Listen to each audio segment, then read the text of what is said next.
Since we got the Grace Little Rebel, we've been playing with it a whole lot.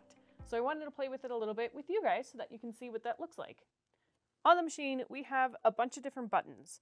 And you'll notice right now, the Q on the machine is highlighted. So what that is it puts the machine into quilting mode, which tells it to use the stitch regulator. It automatically will go into quilting mode when this extra little needle plate is magnetized to the top of it. I can turn it off, and you'll notice there's different lights that flash on. So when it's off, these ones are flashed up, which means that's your speed. That's how fast the machine is going to go. And I can, of course, make it slower, and you can kind of see it go beep and get a little bit duller. And there's a little beep on the machine to kind of tell me what's going on. When I press quilting mode, that is telling me how close together I want my regulated stitches to be. So this one is itty bitty tiny, and these ones are going to be closer to a basting. So right now I have it about halfway, and I'm going to get it ready to do stitch regulation. There's a couple more buttons to talk about those, so let's talk about those before we really get started. Right here, we've got a needle up and down, which of course, any quilter knows you want to use to pick up your bobbin thread. I've already done that here. When you're in the regular sewing mode, there is a reverse function right there. And if I don't have my foot control plugged in, there's a start-stop.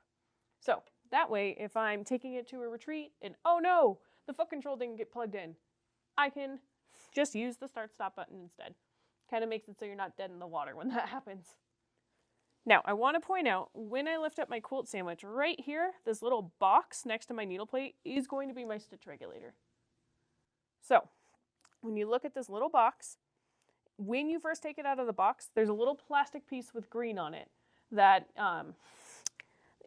you need to take off. So we tried to play with it for a little bit, and then we realized it wasn't regulating because that piece was protecting it.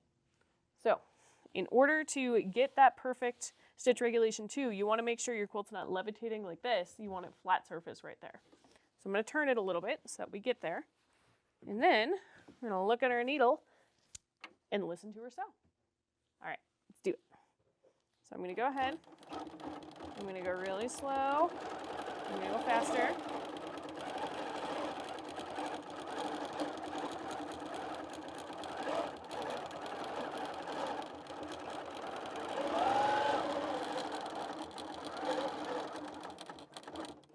So of course, you can go a little too slow, you can go a little too fast. It depends on how many stitches you've got with your stitch regulation. But if you look at the stitches themselves, they look absolutely beautiful.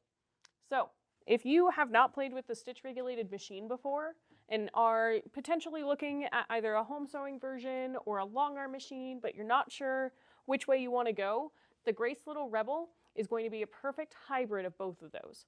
Come into the stores and test it out yourself because it is really, truly a lot of fun. And I hope that you get a whole bunch of quilts done with your Grace Little Rebel.